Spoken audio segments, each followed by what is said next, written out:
सोचिए उसके परिवार के लोग कहाँ हैं, उसके वंश के लोग कहाँ हैं। कुछ लेना देना नहीं है समाज को, अंडों पंडों के चक्कर में पड़ गया है समाज।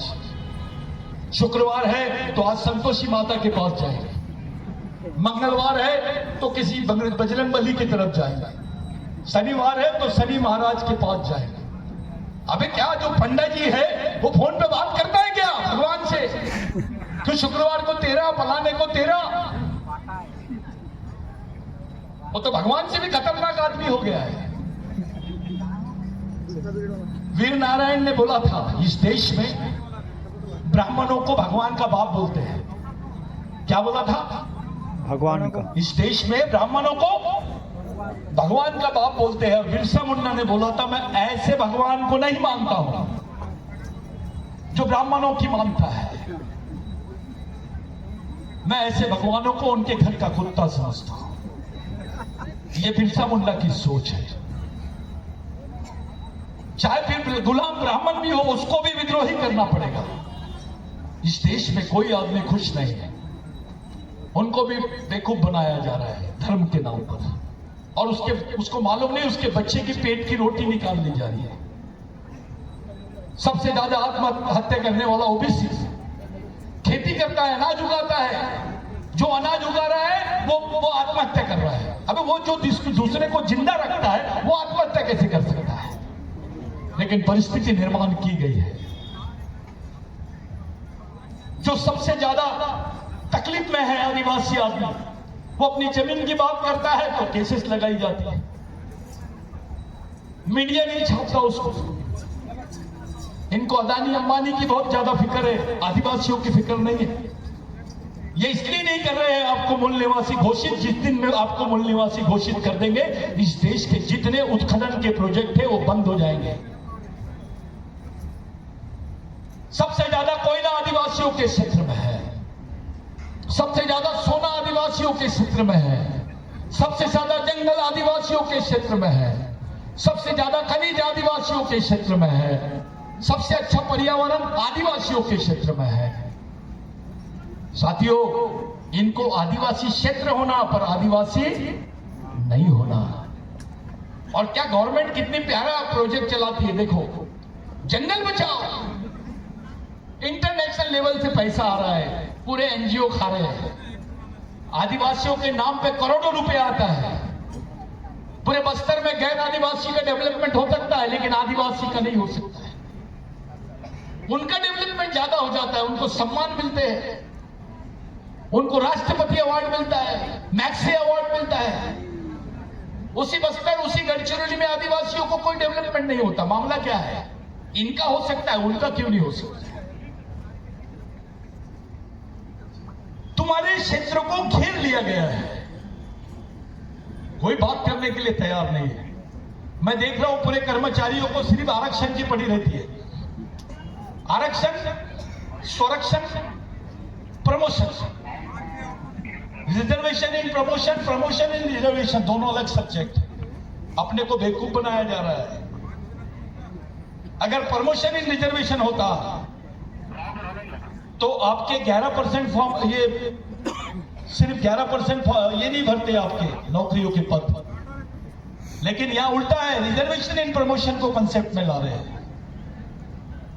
मेरे भाइयों, कुछ दिनों से देखा जा रहा है ये फर्जी आदिवासी है, ये आदिवासी नहीं है लेकिन आदिवासी का सर्टिफिकेट ले लिया है। सही बात है, एक ऐसा आदमी जो तुम्हारे नाम का जाति प्रमाण पत्र लिया है और तुम्हारे समाज का नहीं है, ऐसे आदमी को आप फर्जी आदिवासी बोलोगे, बोगस आदिवासी बोलोगे। लेकिन एक ऐसा आदमी भी है जो तुम्हारी कास्ट सर्टिफिकेट के भरोसे डॉक्टर बना, इंजीनियर बना, अधिकारी बना, विधायक बना, मंत्री बना, और वो तुम्हारे बारे में नहीं सोचता है।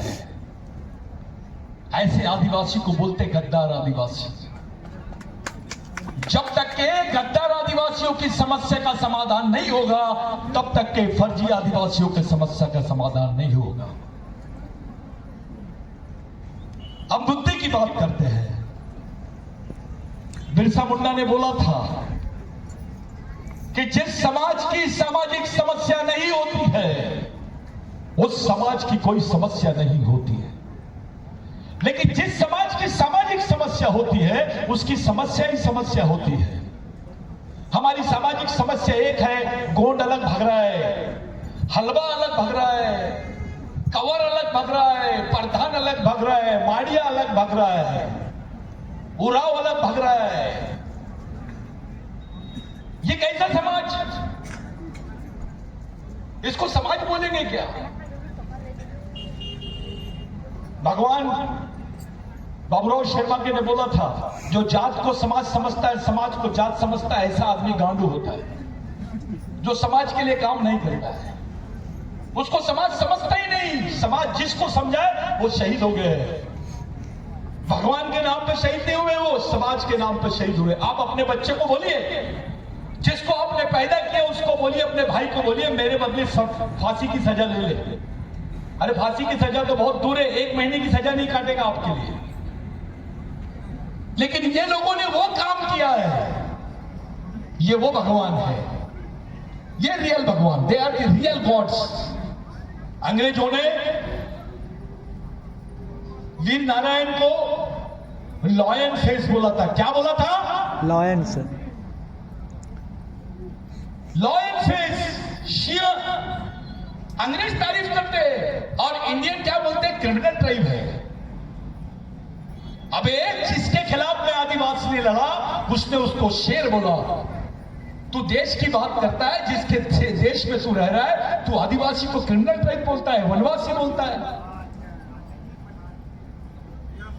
फिर भी हम चुप है। इसको समाज नहीं बोल सकते। अगर उराव को लगता होगा कि हम थोड़ा अलग अलग भागेंगे, कुछ पढ़े लिखे अधिकारी है, अपन अपनी दुनिया अलग बनाएंगे, तो मर जाओ। गोंड को लगता है मैं अलग अलग भागूंगा, मैं अपना बना लूंगा, गोंडी धर्म वगैरह, तो तुम तो पूरे वेटिंग लिस्ट में है, मर जाओ। प्रधान को लगता है कि मैं थोड़ा बना लूंगा, अपना जुगाड़बानी कर लूंगा, तो वो पहले मरेगा। हल्बी को लगता है अरे बाबा अपन थोड़ा अलग ही रहो। अबे तू जिस खून का है, जो डीएनए है, तेरा संस्कृति एक है, तेरा डीएनए एक है, तेरा ब्लड एक है, वंश एक है, तो समाज भी। जो आदमी अपने भाई को नहीं पहचानता वो दुश्मन को कैसे पहचानेगा? ऐसा आदमी जो अपने भाई को नहीं पहचान सकता वो लड़ाई लड़ सकता है क्या? ऐसे आदमी को हेडमैन नहीं बोलते। गलती से भी ऐसे आदमी को हेडमैन नहीं बोलना। हेडमैन है प्रमुख आदमी। ये हेडमैन नहीं है, ये डेडमैन है। ये मरे हुए लोग हैं। जिसको जात के अलावा कुछ नहीं समझता, जिसको समाज नहीं समझता, वो समाज का संबोधन कैसे कर सकता है? समाज बहुत बड़ी चीज है। ये जो कुर्बानी दिया है, जिसके आप पुतले को देख रहे हो, उसको मत देखो, उसके पीछे छुपे हुए समाज को देखो। भगवान के लिए नहीं मरा हो। आपका जो पेन है, मैं थोड़ा बोल सकता हूं? कोई आपका अनुभूति है? बोल सकते हो? ठीक है, आपसे बोलो। हाँ ठीक है, 10-15 मिनट बोलता हूं। मैं गोंडी कितने लोग जानते हैं? थोड़ा हाथ उठाओ। कितने लोग जानते हैं? हाँ दादा, हाँ। आप इधर आओ, आइए। अरे आप हाथ उठाए, इधर आइए। अरे कर रहे क्यों यार? इधर आओ। रोहित हमारा अध्यक्ष है। वीर मेला राजाराम पठार का अध्यक्ष है। वही वीर मेला अध्यक्ष है राजाराम पठार का। हाँ ठीक है। ये लोग बोलते हैं बड़ा देव। क्या बोलते हैं? बड़ा देव। लेकिन गोंडी में बड़े देव को क्या बोलते हैं? बड़ा यानी क्या बोलेंगे? बड़े को गोंडी में क्या बोलते हैं?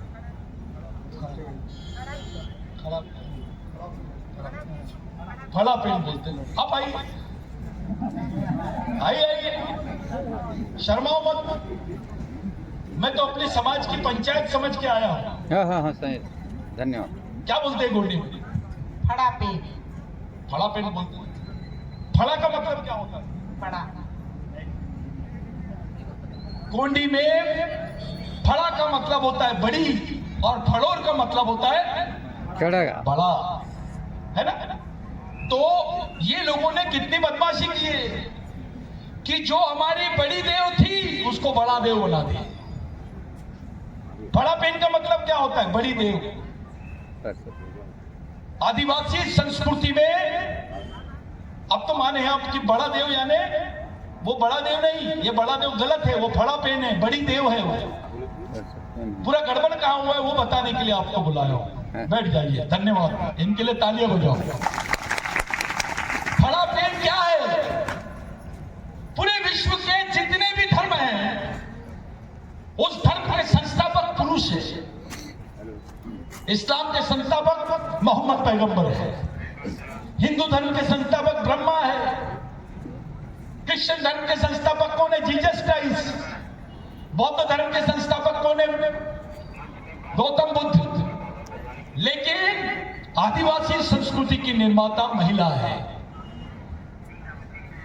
पेन यानी भगवान नहीं होता। मैंने अभी ऑक्सफोर्ड यूनिवर्सिटी में इसका रिसर्च किया है।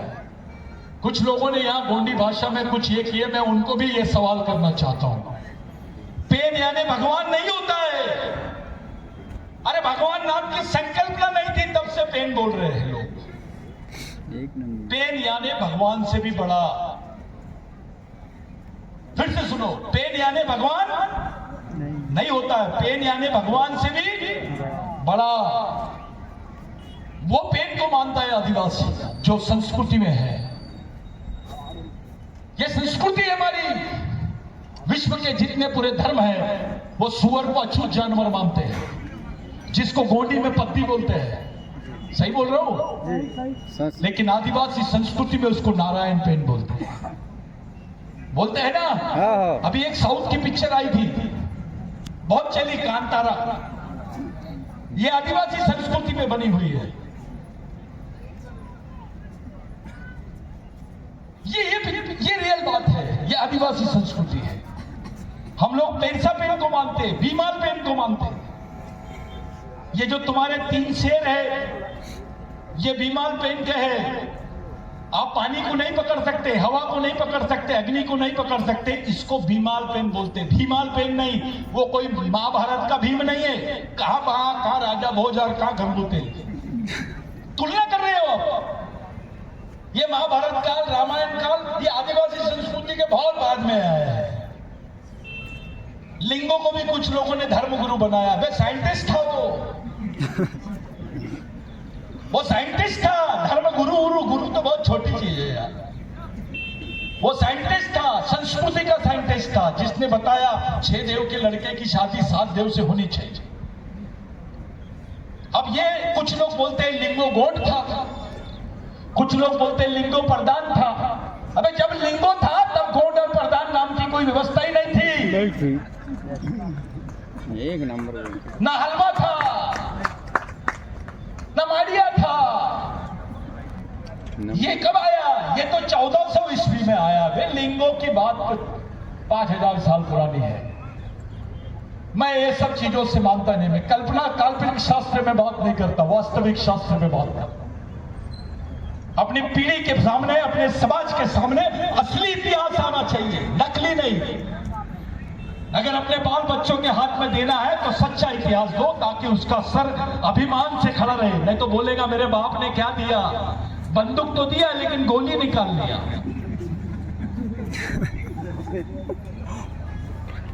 अरे बंद हवाई जहाज से तो चालू साइकिल अच्छी है। तुम्हारे हाथ में बंदूक है, गोली नहीं है, क्या मतलब है? उससे अच्छा डंडा है। वही हमारे साथ में कर रहे हैं। और कुछ लोग काल्पनिक बात करते हैं। अरे अपन तो उधर भी रहेंगे तो समाज की बात करेंगे। ये बात कैसी हो गई? दुश्मन के कारखाने से बंदूक खरीदकर दुश्मन के खिलाफ लड़ाई करना। वाह! अबे दुश्मन बेवकूफ है क्या? तेरे को बंदूक देंगे, गोली रख लेगा वो।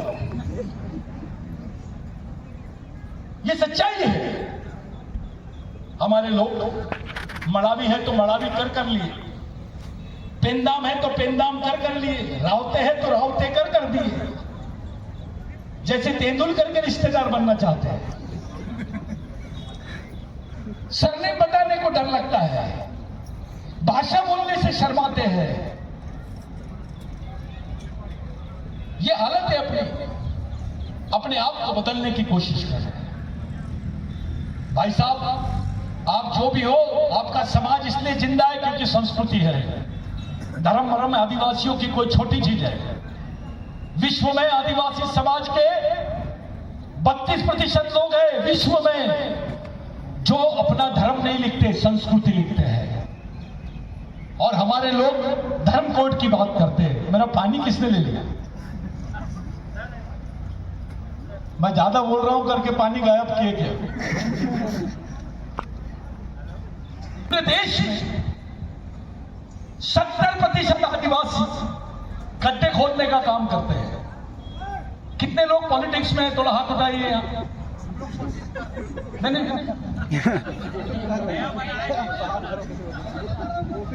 नहीं। देखो बड़े बारीक में बोल दिए उन्होंने, हम तो कोशिश कर रहे हैं। यानी आपने अपनी जमानत भी ले ली और बरी भी हो गए। विश्व में 70% आदिवासी जो गड्ढा, यानी भारत में जो गड्ढा खोदने का काम करते हैं, मजदूरी का काम करते हैं। भाई साहब, इस देश में मैला उठाने के काम को, झाड़ू मारने के काम को गवर्नमेंट सर्विस का हिस्सा बनाया गया है, लेकिन गड्ढा खोदने के काम को गवर्नमेंट सर्विस का हिस्सा नहीं बनाया गया है।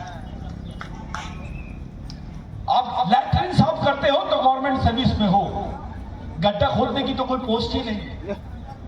अब गड्ढा खोदने की मशीन निकल गई है और वो भी काम तुमको नहीं मिलेगा, तो वो खाएंगे कैसे, जिएंगे कैसे, इसके ऊपर थोड़ी बात हो जाए। कैसे जिएंगे वो?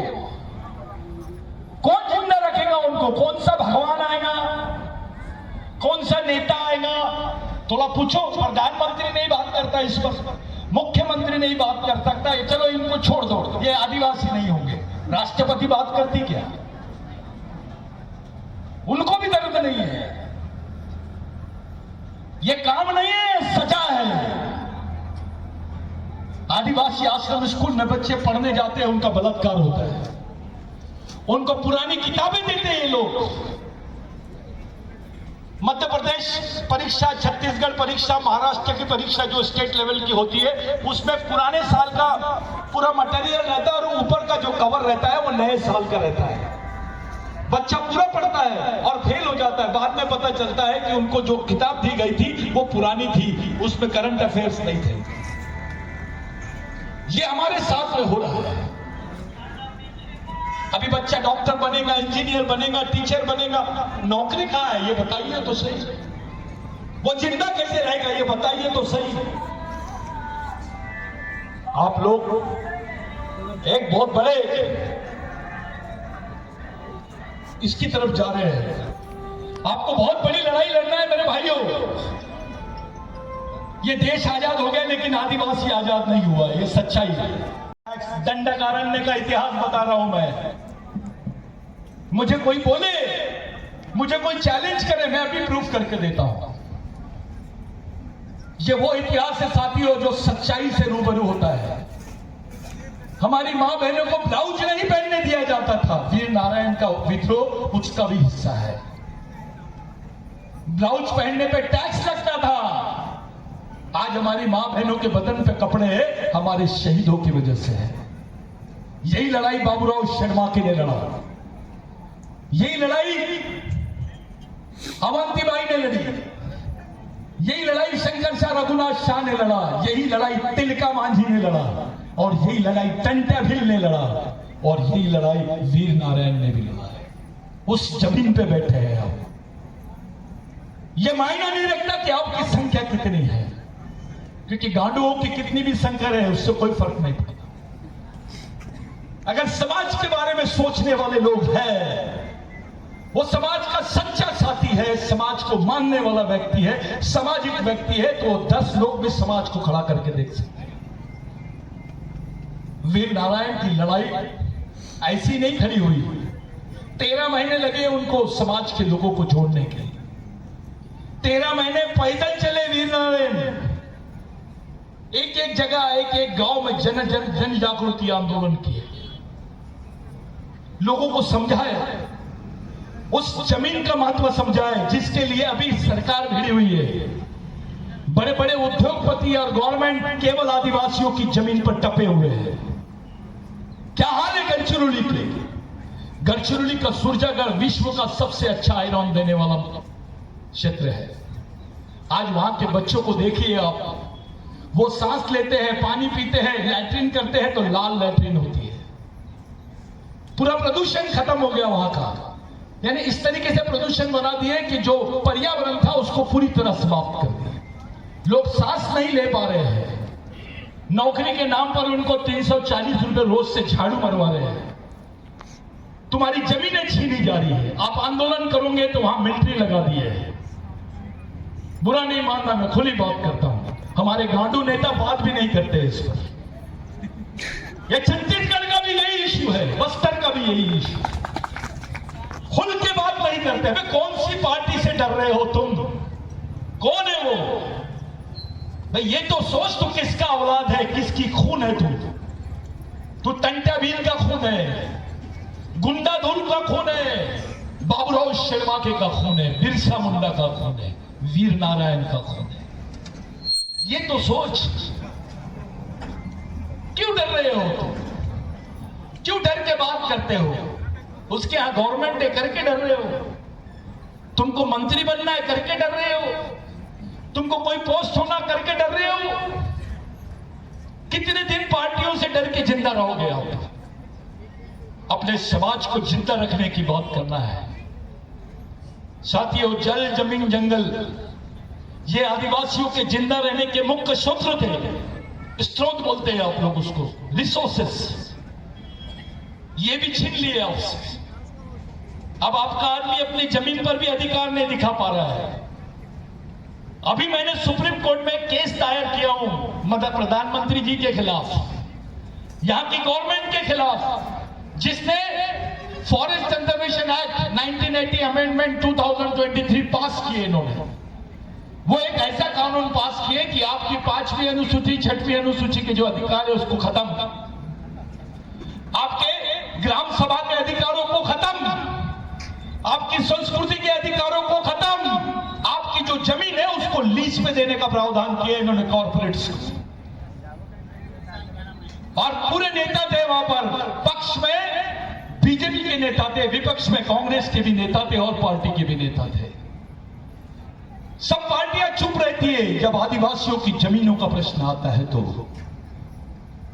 इनकी नजर तुम्हारी जल, जमीन, जंगल पे है। मेरे को कुछ साथियों ने बताया 34% आरक्षण का भी इश्यू यहीं से गया, मैं भी था। नागवंशी, सच है कि नहीं? और उसके बाद वो बात बनी। लेकिन क्या अर्थ है?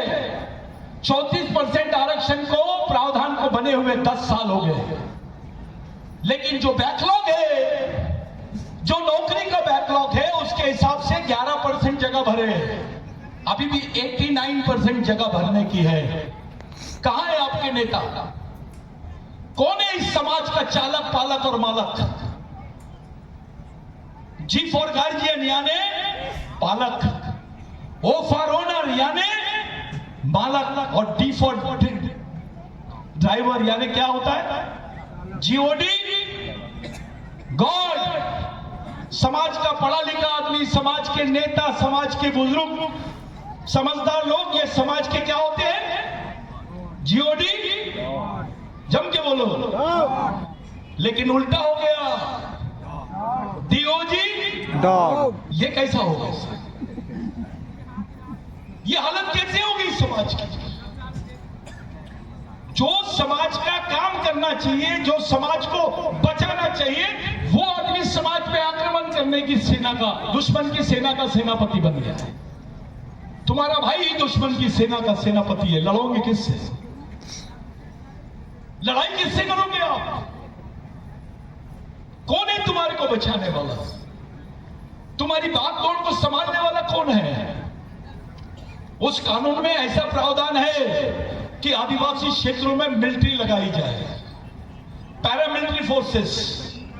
अरे पुलिस रहेगी तो एफआईआर दर्ज करोगे आप, पुलिस रहेगी तो कोर्ट में जा सकते हो, वो कोर्ट में चली जाती है केस, जिसको कानून का राज बोलते हैं आप।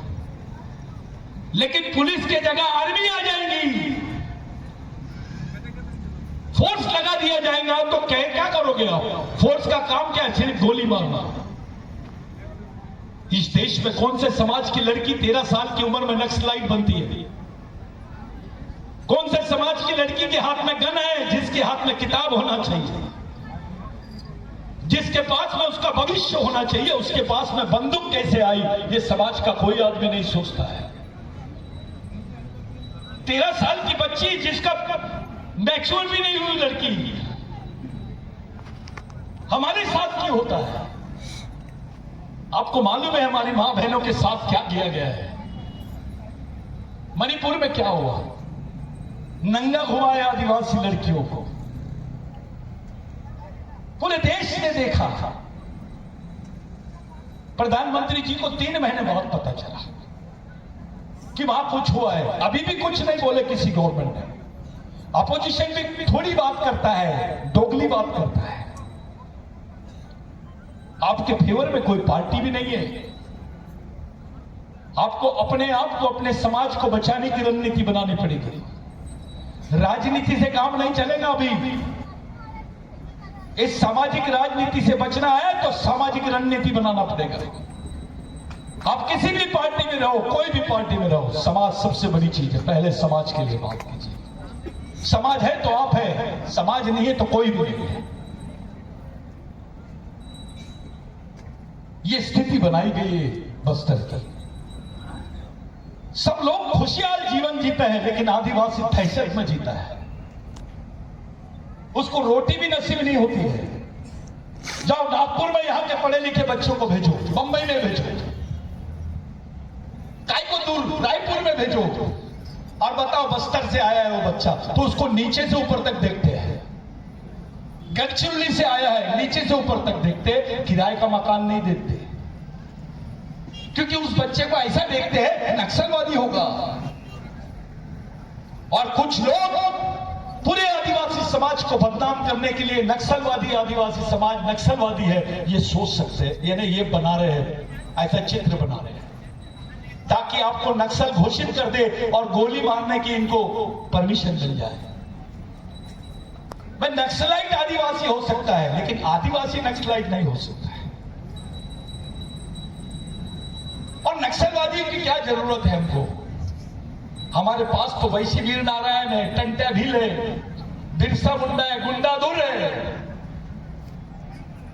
आदिवासियों को तो इतिहास ही लड़ाकू है। हमारा तो बच्चा बच्चा उसके ब्लड में, उसके डीएनए में लड़ना है। कौन है ऐसी, कौन तकलीफ में जी रहा है? अभी मध्य प्रदेश छत्तीसगढ़ के इलेक्शन हो रहे थे, एक इंटरव्यू नागपुर में हुई। वो बेचारे मजदूरी करने के लिए मध्य प्रदेश और छत्तीसगढ़ से आए थे। अरे आप लोग इलेक्शन में, चुनाव में नहीं गए, क्या होता है साहब चुनाव? ये क्या होता है?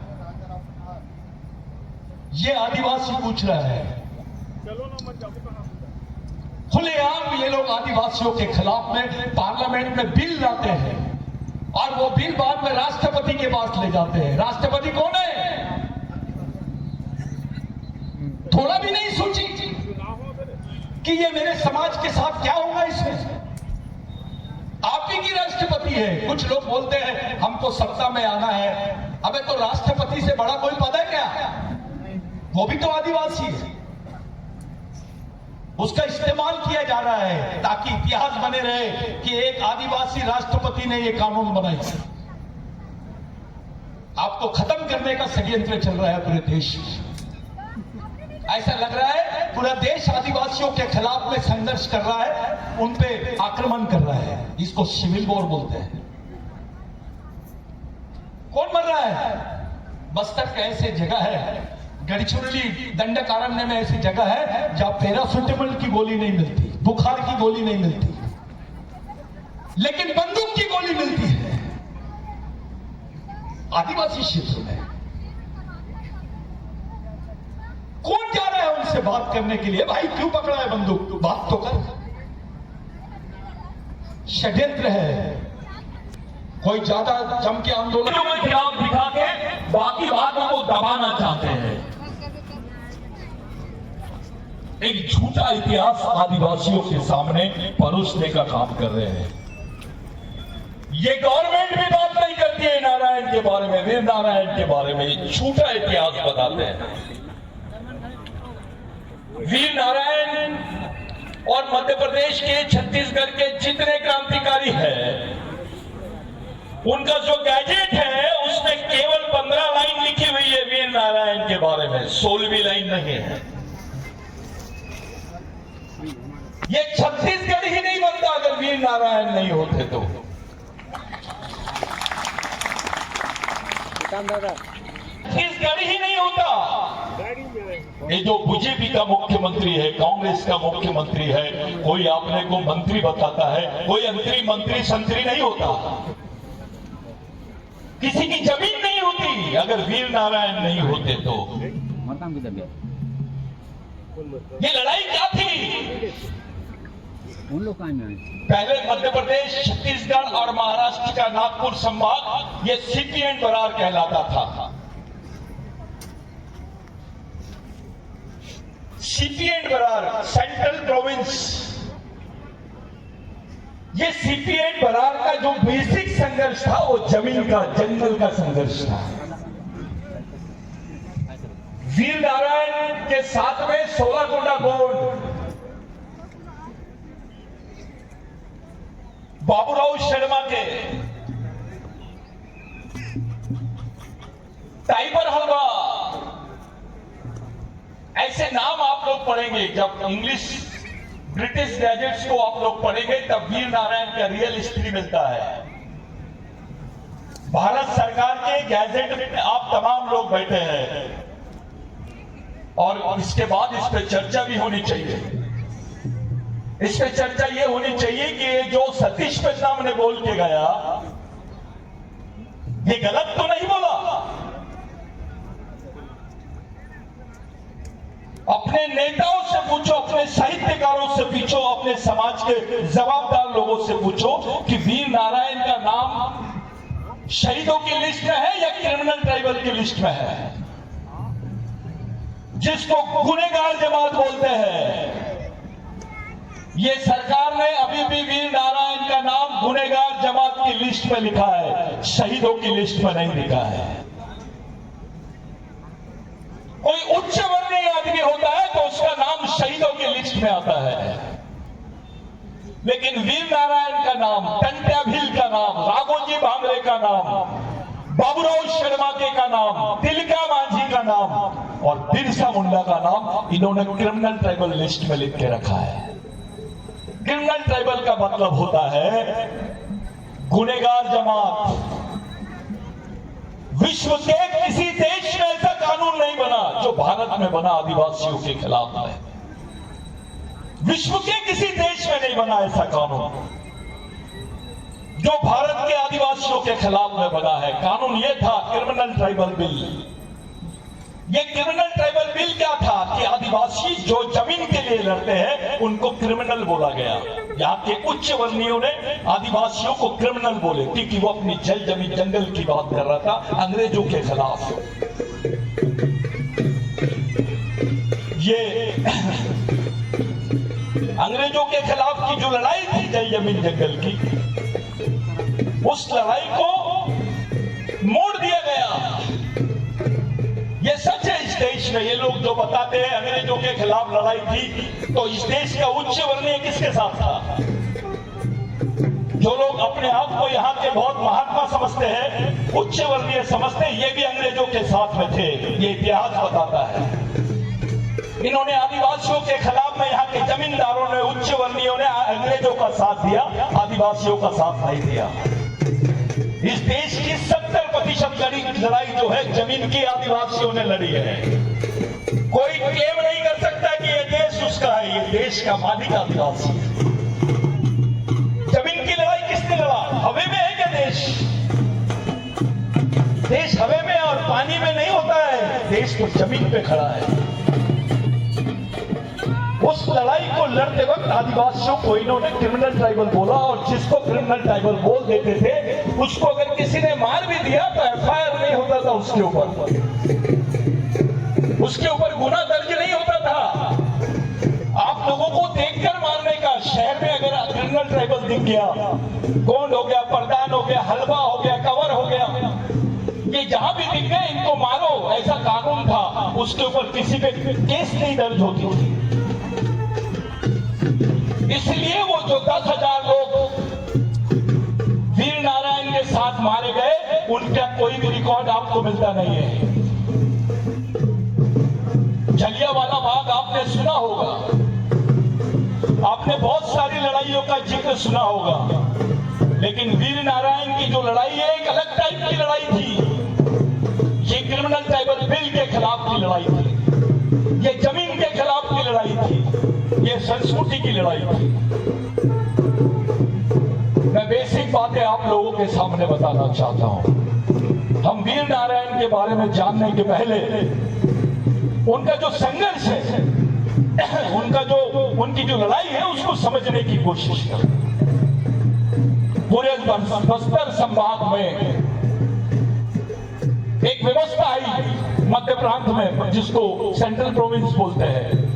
उस व्यवस्था में मध्य प्रांत की जो राज्य भाषा थी वो संस्कृत घोषित की गई थी। ये मैं नहीं बोल रहा हूं, इतिहास बोलता है। मध्य प्रांत की राष्ट्र भाषा, राज्य भाषा, इन्होंने संस्कृत को पहला दर्जा दे दिया था। वीर नारायण पहले व्यक्ति है, उसके पहले शंकरशा रघुनाथ शाह थे, जिन्होंने संस्कृत को पहली भाषा का विरोध किया, और यहाँ की जो बोली चोली वाली भाषा है, जिसको झाड़ी पट्टी की भाषा बोलते हैं, गोंडी भाषा बोलते हैं, उसको माड़िया भाषा बोलते हैं, पाटाड़ी भाषा बोलते हैं, इसको हल्बी भाषा बोलते हैं, इन भाषाओं को प्रथम दर्जा दिया गया। ये आपको ब्रिटिश टाइम्स गैजेट में मिल जाएगा। ये लड़ाई वहां से शुरू होती है। ये संस्कृति की लड़ाई है। संस्कृत और संस्कृति, इसमें जमीन आसमान का फर्क है। संस्कृत ये बाहर से आई हुई भाषा है, लेकिन संस्कृति इस देश की पहली भाषा है, देश का पहला इतिहास है। इस देश में भगवान पैदा नहीं हुआ था तब से आदिवासी रहता है, ये याद रखिए आप। भगवान पैदा नहीं हुए थे तब से आदिवासी रहता है। वो मालिक है इस देश का, यहां की जल जमीन जंगल का मालिक है आदिवासी। उस लड़ाई के लिए उसके रिकॉर्ड जला दिए गए। वो 10,000 लोगों की मौत का कहीं जिक्र नहीं है। उनको जलाए, मारे या क्या किए, उसका कोई जिक्र नहीं है। आप वीर नारायण के परिवार का जिक्र आता है तो आप इतिहास में बता दीजिए। हम लोग वीर नारायण की आज शहादत दिवस मना रहे हैं। हमारे समाज के लोग कितने ईमानदार हैं, उसके परिवार के एक सदस्य की भी खोज की है हमने। उनके परिवार का क्या हुआ उनके मरने के बाद, उसका इतिहास हमारे पास में नहीं है। क्या हुआ वीर नारायण की लड़ने के बाद, लड़ाई के बाद, उनकी शहादत के बाद एक कानून आया जिसको बोलते हैं central province land record act. उसको मध्य प्रांत के भूमि संबंधी कानून बोलते हैं, जिसमें आपको जमीन का हिस्सा मिला। आपके पास जो जमीन के टुकड़े हैं, चाहे ओबीसी हो, एससी हो, एसटी हो, इनके पास जो जमीन के टुकड़े हैं वो वीर नारायण की वजह से है। ये जो टुकड़े आपके पास में आए, ये वो लड़ाई का हिस्सा है, इसको किसी राजा ने नहीं दिया आपको। ये शहीदों की देन है। ये मरे नहीं रहते तो आपके हिस्से में जमीन नहीं आती। पहले आपके 7/12 में रिकॉर्ड में देख लीजिए, 1832 के रिकॉर्ड में आप देख लीजिए, जो जमीन के रिकॉर्ड है उसमें आप भूधारक हो। भूमि धारक बोलते हैं उसको, धारण करने वाला। वीर नारायण की लड़ाई ने तुमको भूधारक से भूमालक बनाया है, याद रख लीजिए। वो वीर नारायण है जिसने जमीन की मालकियत दिलाया तुमको। ये वो आंदोलन है, उसकी जमीन पर आप आज उसको याद कर रहे हैं। ये सच्चे भगवान है। बहुत मिलेंगे। समाज के लिए मरने वाले लोग, समाज के लिए लड़ने वाले लोग, समाज के लिए मिटने वाले लोग, उन्हीं के बदौलत ये समाज जिंदा है। आप अपने जीवन से, चाहे वो अधिकारी हो, नेता हो, मंत्री हो, संतरी हो, कोई भी हो, विद्यार्थी हो, अपने जीवन से सिर्फ आदिवासी शब्द हटा के देख लीजिए।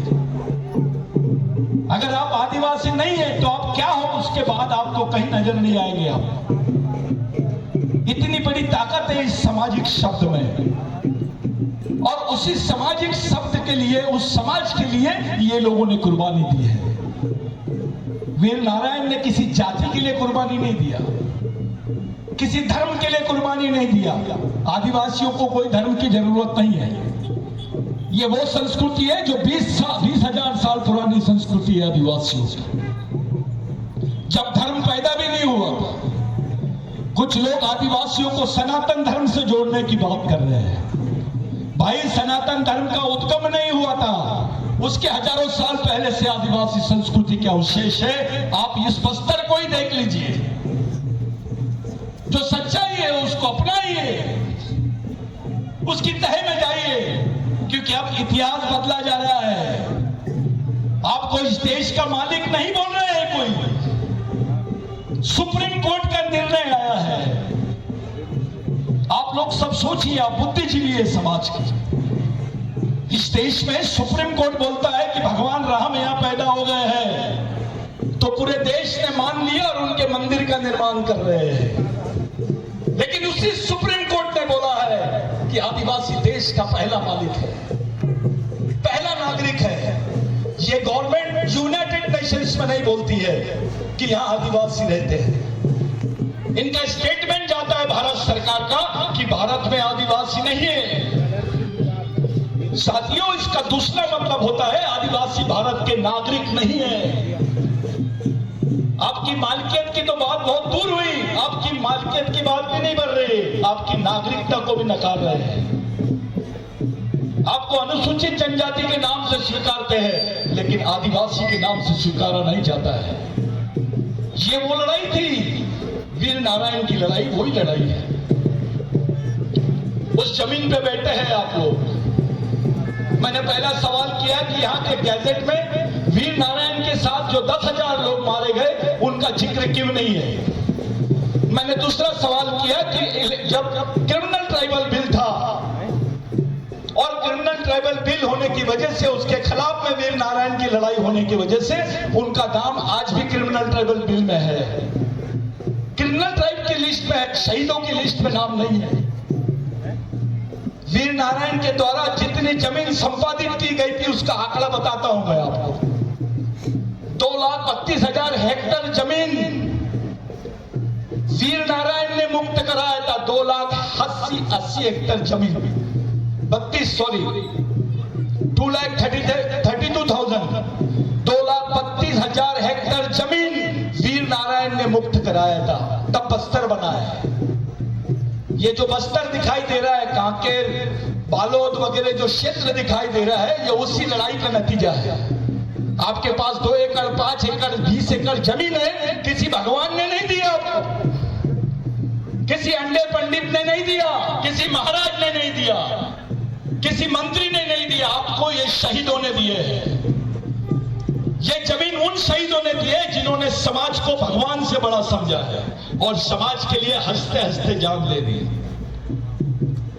साथियों, बड़ी बात बता रहा हूं आपको। बड़ी बात यह है कि इस देश में जितने भी शहीद हुए हैं, इनको फांसी की सजा होती थी, इनको उम्र कैद होती थी, लेकिन ब्रिटिश गवर्नमेंट के गैजेट में ऐसी कोई सजा नहीं थी,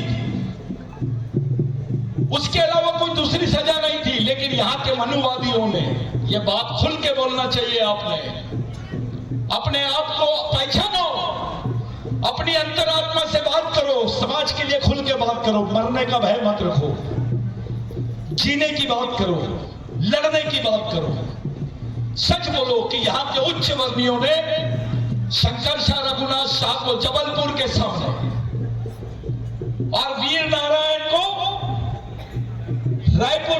सामने फांसी नहीं दिए, तोप से उड़ाया गया, तोप से उड़ाए। ऐसी कोई सजा होती है क्या? ये मनुस्मृति के हिसाब से दी गई सजा है। It is not according to the law of British government, but it has decided through the Manusmriti. Manusmriti के माध्यम से डिसाइड किया गया है कि इनको उड़ाया जाए, इनको फांसी ना दिया जाए। साथियों, अफसोस की बात है, जो हमको देश का पाठ पढ़ा रहे हैं, इनके बाप का देश नहीं है। इस देश की असली लड़ाई आदिवासियों ने लड़ी है। मैं यहां से बोल रहा हूं, ऐसे बहुत संगठन है जो राष्ट्रभक्ति की बात कर रहे हैं। मैं आदिवासियों को क्या राष्ट्रभक्ति बता रहे हो? तुमने तो साथ दिया अंग्रेजों का। ये वो राष्ट्रवादी की बात कर रहे हैं जिन्होंने अंग्रेजों की गुलामी की है। आदिवासी तो हंसते हंसते लड़ा है, मरा भी है, जमीन के लिए मरा है, देश के लिए मरा है, समाज के लिए मरा है। ये तो माफी मांग के खड़े हुए हैं। उनका संगठन, उनका आदर्श आदिवासियों को कैसे लग सकता है? ये तो वो कौम है जो लड़ाकू कौम है, भागने वाले लोग नहीं है, ये लड़ने वाले लोग हैं। वास्तविकता में ये जो उत्सव है, यहां की गवर्नमेंट ने मनाना चाहिए, क्योंकि वो किराएदार है। ये वास्तविक जमीन किसकी है? किसकी वजह से छत्तीसगढ़ बना है? छत्तीसगढ़ कुछ नेता और पार्टियां बोलती हमने बनाया, इनके बाप ने बनाया। अबे उसकी लड़ाई, वास्तविक लड़ाई क्या थी? उसके डेप्थ में जाओ, उसके इतिहास को समझो। जानबूझ के आदिवासियों के सामने आधा अधूरा इतिहास रखा जाता है। उनको सनातन धर्म समझा रहे हैं। सनातन धर्म पैदा नहीं हुआ था, तब से आदिवासी संस्कृति है। इस देश के ओबीसी को अगर इस देश का मालिक बोलना है, मूल निवासी बोलना है, तो उसको बोलना पड़ेगा मैं आदिवासियों का वंशज हूं। यहां के एससी को अगर ये बोलना है कि मैं इस देश का मालिक हूं, मूल निवासी हूं, तो उसको भी बोलना पड़ेगा मैं आदिवासियों का वंशज हूं। यहां के और किसी वर्ग को, मुस्लिम को, क्रिश्चियन को अगर ये बताना है कि मैं इस देश का मालिक हूं, तो उसको बताना पड़ेगा मैं आदिवासियों का वंशज हूं। दो बातें मैं रख रहा था आपके सामने।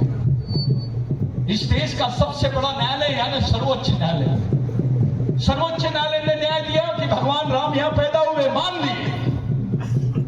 लेकिन इसी सर्वोच्च न्यायालय ने बोला है कि Adivasi they are the aboriginal people of India, they are the first citizens of India. वो भारत के मूल मालिक है, पहले नागरिक है। देश का राष्ट्रपति तो मानती ही नहीं, प्रधानमंत्री भी नहीं बोलता है। सब संगठन आदिवासियों को वनवासी बनाने के चक्कर में है। वनवासी कौन? ये बोलते जंगल में रहने वाला। भाई जंगल में सुअर भी रहता है, शेर भी रहता है और आदिवासी भी रहता है।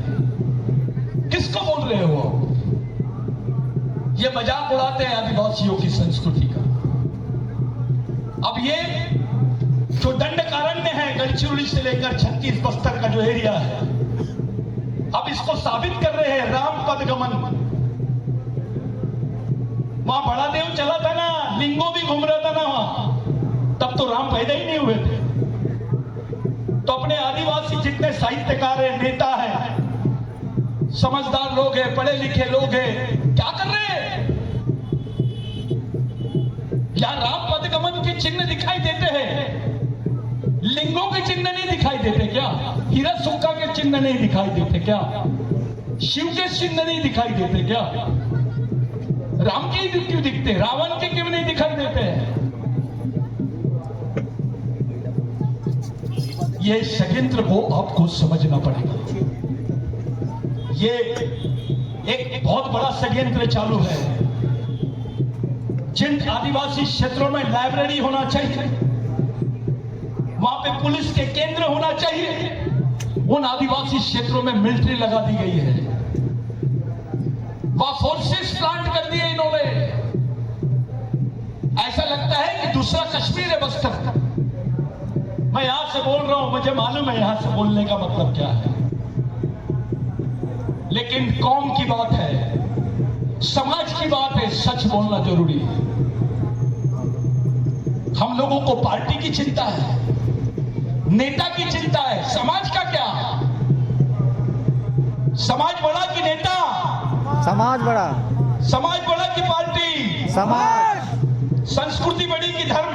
संस्कृति। तो फिर धर्म की भाषा कहां से करने लग गए तुम? अरे आप तो तब से हो जब से भगवान नहीं थे इस देश में, तब से ये संस्कृति दिखाई दे रही है। अब ये आदर्श जो पंख बांधे हैं, ये जानवर नाचते हैं, मोरी नाचता नहीं है, मुर्गा भी नाचता है। तो आदिवासियों को तब से मालूम था मोर कैसे नाचता है, उसकी चाल है, जो रेला है ये मोर का रेला है। ये ऐसे ही नहीं है, इसके पीछे का इतिहास है। ये आमदेव बाबा रामदेव बाबा को नहीं मालूम। जो छत्तीसगढ़ की महिला अपने बच्चे को पीठ पर बांधती है, 3 महीने के बच्चे को पीठ पर बांध के नागपुर जैसे क्षेत्रों में गड्ढा खोदती है भर धूप में, और देर शाम होने पर भी उनको पेट भर अनाज नहीं मिलता है। आप उस समाज के बासिंदे हैं। आपके बदन पे कपड़े हैं तो समाज की वजह से, आपके पास में नौकरी है तो समाज की वजह से, आपको जो सम्मान है वो भी समाज की वजह से, आप जिंदा है वो भी समाज की वजह से। कोई गवर्नमेंट के भरोसे और पार्टी होती नहीं जिंदा रखा हो। ये समाज की देन है। समाज बहुत बड़ी चीज है। हमारे जीवन से अगर समाज नाम की चीज निकाली गई, कुछ भी नहीं है। तो वो लड़ाई का जिक्र मैं कर रहा था कि जितना दंडकारण्य है, दंडकारण्य यानी उसको बोलते हैं सजागृह, जहां पर लोगों को पनिशमेंट देते हैं, जहां पर लोगों को सजा दिया जाता है। वीर नारायण की लड़ाई का एक जिक्र करना चाहता हूं इतिहास में। मेरी मां बहनें बुरा नहीं मानना, सब लोग इतिहास में इस बात का जिक्र करते हैं, मैं उसको प्रूफ करके दूंगा। उस वक्त हमारी मां बहनों को ब्लाउज नहीं पहने दिया जाता था। मैं राजा वाजा को नहीं मानता, मैं केवल शहीदों को मानता हूं, क्रांतिकारियों को मानता हूं। राजाओं ने आदिवासियों को कुछ नहीं दिया। रेवेन्यू लेने के लिए, राजस्व लेने के लिए आदिवासी बेचारे जी जंगल पे रहते थे, उस जमीन को भी गवर्नमेंट को सरेंडर किए इन्होंने। धोखा तो अपने लोगों ने भी दिया है। तो जो विषय है उसकी गंभीरता को मैं समझाने के लिए आप लोगों के सामने वो बात रख रहा हूं। मैं कहां बोल रहा था, क्या बोल रहा था? राजा। हाँ जी, यस। जो ब्लाउज नहीं पहनने देना, कुछ लोग, कुछ हरामखोर लोग हमारी मां बहनों की तरफ देखकर हंसते हैं। हमारी मां बहनों के नंगे पोस्टर साले दूसरे देशों में लेके जाते हैं। हमारे द्वारा बनाए गए चीजों को अपनी बताते हैं देश में। बस्तर की संस्कृति को वहां सनातन संस्कृति बताते हैं। पैसे कमाते हैं, हंसते हैं आदिवासियों पर। हमारी मां बहनों की